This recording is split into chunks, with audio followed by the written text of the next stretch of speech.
This happened about 6 weeks ago and I'm still trying to wrap my head around it. I'm 22, just graduated college, and I've been working as a freelance photographer mostly doing nature stuff around Arizona. The pay isn't great but hey, I get to travel to some pretty sick locations. I've always been a really vivid dreamer, like the kind where you wake up and for a second you're not sure what's real. My dreams are usually super detailed and weird, but lately they've been getting more intense. I started keeping a dream journal on my phone just to remember the crazy stuff my brain would come up with. About 2 months ago I had this recurring dream that was different from my usual random nonsense. I was walking through this desert landscape at sunset, the sky all orange and purple. There was this massive rock formation in the distance shaped like a sleeping giant, and I could hear this low humming sound coming from it. In the dream I'd always walk toward it, but I'd never make it there before waking up.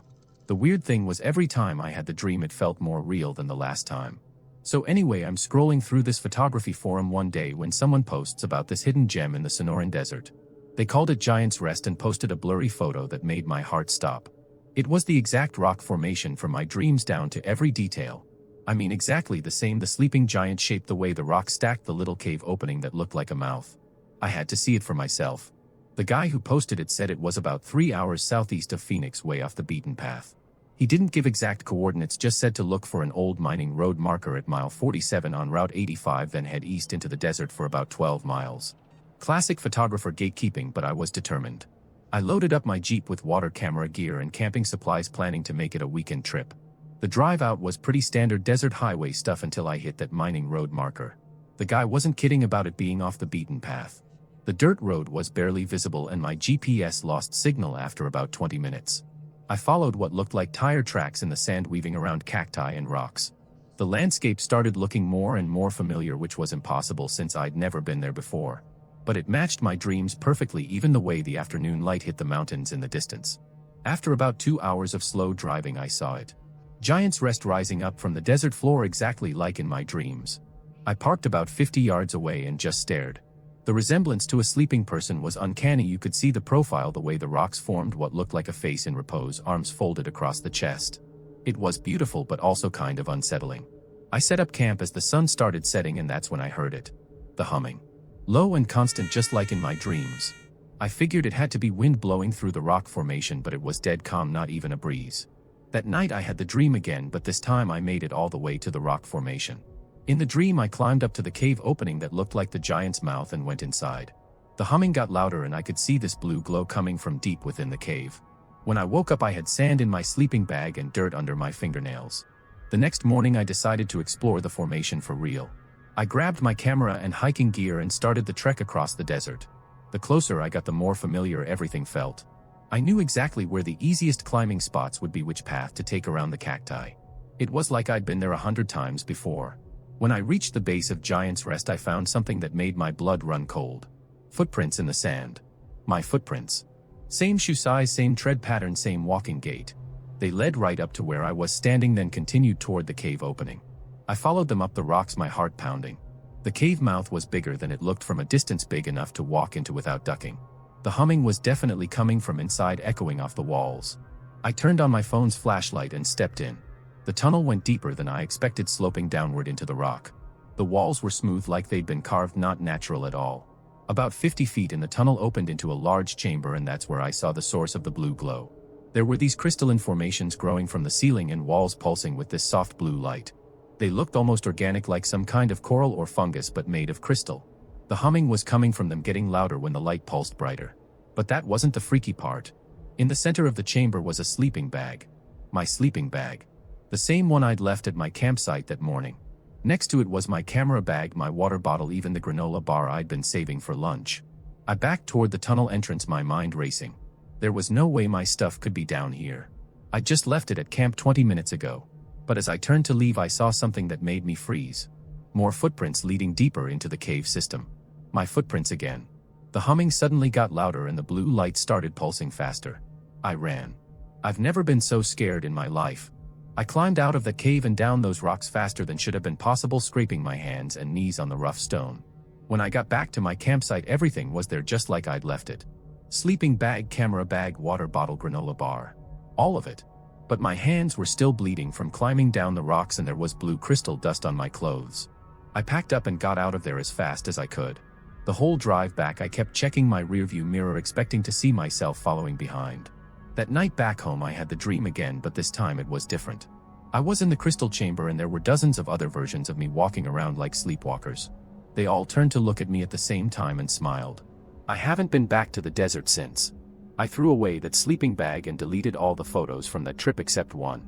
A selfie I took at the cave entrance that I don't remember taking. In the background behind me you can see another figure, same height, same build, same face. The weird part is I keep having dreams about other places now. A ghost town in New Mexico, an abandoned observatory in Utah. And every time I wake up I find forum posts about these exact locations. Places that match my dreams perfectly. I'm starting to think some dreams aren't just dreams. Some dreams are invitations. I'm 25 and work construction in Tucson. My thing has always been getting away from people on weekends, hitting up remote spots to clear my head. About 3 months ago I started having these really intense nightmares. Not your typical weird dream stuff but full-on horror movie material. Always the same setting too, this desolate stretch of desert with these weird rock formations that looked like giant fingers reaching up from the sand. In the nightmare I'm camping alone and something's hunting me. I never see what it is but I can hear it moving around my campsite making these clicking sounds with its teeth or claws or whatever. The dream always ends the same way. I'm hiding in my tent and this thing starts circling me, getting closer and closer until I wake up in a cold sweat. After having this nightmare for like 2 weeks straight I mentioned it to my buddy Marcus at work. He laughed it off but then said something that made my blood run cold. He told me about this place called Devil's Fingers about 4 hours southeast of here. Said it was this crazy rock formation that looked exactly like what I described. Apparently it's a popular spot for extreme camping, you know, the kind where you hike miles into nowhere with just the basics. I tried to shake it off but I couldn't stop thinking about it. The more I thought about those dreams the more real they felt. I started wondering if maybe I'd seen pictures of this place online or something and forgotten about it. That had to be it, right? So I decided to prove it to myself. If I went to Devil's Fingers and it was just a normal camping spot then maybe the nightmares would stop. I figured facing your fears head on was better than letting them mess with your sleep every night. I planned a solo weekend trip, loaded up my pickup with camping gear and headed out early Saturday morning.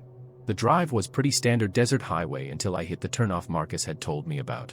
From there it was dirt roads and then no roads at all, just following GPS coordinates and trying not to get stuck in the sand. When I finally saw Devil's Fingers rising up from the desert floor I felt like I was going to throw up. It was exactly like my nightmares. 5 massive rock spires jutting up from the ground, twisted and weathered so they really did look like skeletal fingers clawing at the sky. Even the smaller rock formations scattered around matched what I'd been dreaming about perfectly. I set up camp about 100 yards away from the base of the formations, trying to stay rational about the whole thing. It was just rocks, right? Just my brain playing tricks on me. But as the sun started going down I couldn't shake this feeling of being watched. That first night I barely slept. Every little sound made me jump, the wind through the rocks, my sleeping bag rustling, even my own breathing seemed too loud. But nothing happened. No clicking sounds, no creatures circling my tent. Just a normal uncomfortable night camping on hard ground. The second night was different. I woke up around 2 a.m. to complete silence. Not just quiet, I mean absolute silence. No wind, no insects, no distant highway noise, nothing. That's when I heard it. Click, click, click. Same sound from my nightmares coming from somewhere outside the tent. My heart started pounding but I forced myself to stay calm.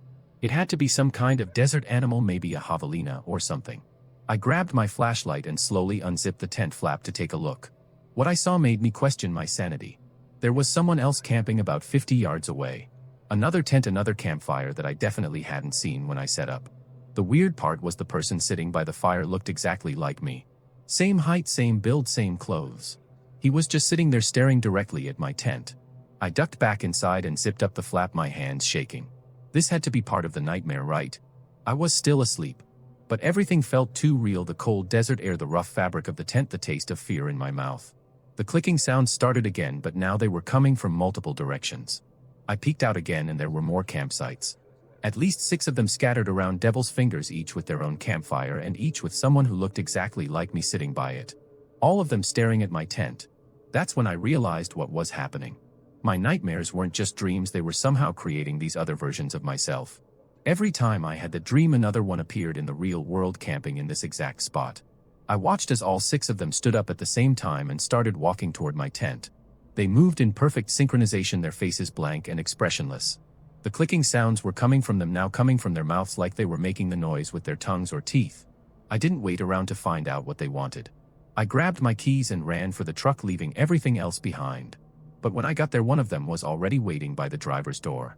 Up close he looked even more like me except for the eyes. They were completely black, no pupils, no iris, just endless darkness. "You can't leave," he said in my own voice. "You created us. We belong to you now." I shoved past him and got in the truck, slamming the locks and starting the engine. In my rearview mirror I could see all of them standing around my abandoned campsite watching me drive away. They didn't try to follow, but they didn't need to. I could feel them in my head now, like they were always going to be part of me. The drive home was a blur. I kept expecting to see them in my mirrors or standing by the side of the road, but the desert was empty. When I finally made it back to my apartment, I crashed on the couch and slept for 14 hours straight. Here's the really messed up part though. I haven't had that nightmare since. Not once. It's like going to Devil's Fingers somehow transferred the dream into reality. But now I have a different problem. Every few weeks I get this urge to go back there. Not like I want to, but like I need to. Like something's calling me back to check on them. And sometimes when I'm driving alone at night I catch glimpses of myself in other cars. Just for a second in my peripheral vision, but enough to make me wonder if those things I created are spreading beyond the desert. I've been thinking about moving, maybe getting as far away from that place as possible. But I'm starting to realize you can't run from something that's literally part of you. Those nightmare versions of me are still out there, still camping at Devil's Fingers, waiting for me to come back. And the worst part? I'm starting to think they're right. They do belong to me. Which means eventually I'm going to have to go back and face what I created. I just hope when that time comes I'm still the original. This is going to sound crazy, but I need to tell someone about this because I'm starting to lose my mind. I'm 24 and work as a social worker in Phoenix. My grandmother on my dad's side passed away about 8 months ago, and that's when everything started. Growing up, my abuela was always a little eccentric. She'd tell these wild stories about her childhood in rural Sonora, about spirits that lived in the desert and dreams that could cross between people. My dad would always roll his eyes and tell her to stop filling my head with nonsense, but I loved those stories. They felt more real than fairy tales somehow. After she died, my dad and I were going through her things and we found this old leather journal hidden in her bedroom closet. It was written mostly in Spanish, which I can read pretty well, and it was basically a dream diary. But not just any dreams, these were incredibly detailed entries about the same recurring nightmare she'd been having for over 30 years. In the dream, she's a little girl again walking through this specific area of the Sonoran desert near where she grew up. There's this ancient saguaro cactus that's been struck by lightning multiple times, so it's all twisted and black. In the dream, she approaches the cactus and there's always a woman waiting there. The woman never speaks, but she gestures for my grandmother to follow her deeper into the desert toward this rocky outcropping that looks like a sleeping animal. The journal entries get more detailed as the years go on. My grandmother started sketching the locations from her dreams, and they're incredibly precise. She wrote about how real everything felt, the temperature of the air, the texture of the sand under her feet, even the specific wildflowers that would be blooming. She became convinced that this wasn't just a dream but some kind of ancestral memory. The last entry in the journal was dated just 2 weeks before she died. She wrote that she was worried about passing the dreams on to someone else in the family. She mentioned some kind of family curse where the women in our bloodline inherit these visions when the previous dreamer dies. She was terrified that either my aunt or my female cousin would start having the nightmares. I didn't think much of it at first. Old people have weird beliefs, right? But then about a month after we found the journal, I started having the exact same dream. Every single detail matched what my grandmother had written. The twisted saguaro, the mysterious woman, the rocky outcropping, everything. At first I figured it was just because I'd read her journal, so my brain was recreating what she'd described. But the dreams felt different than normal dreams. They were too vivid, too consistent, and I started noticing details that weren't in her journal. Like the woman had this distinctive scar across her left cheek and she smelled like desert sage and copper. The dreams started happening every few nights, then every night. I'd wake up exhausted, like I'd actually been hiking through the desert for hours. I even started finding sand in my bed, which was impossible since I live in the city and hadn't been to the desert in months. That's when I decided to track down the actual location from the dreams. I used my grandmother's sketches and some online maps to narrow down the area. It took me 3 weekends of driving around the desert outside of Tucson, but I finally found it. The twisted lightning-struck saguaro, exactly like in the dreams. I parked my car and walked toward the cactus, my heart pounding. Everything looked exactly right, but there was no mysterious woman waiting for me. Just an old dead cactus in the middle of nowhere. I felt pretty stupid standing there alone in the desert looking for some dream woman who probably never existed. But then I saw the footprints.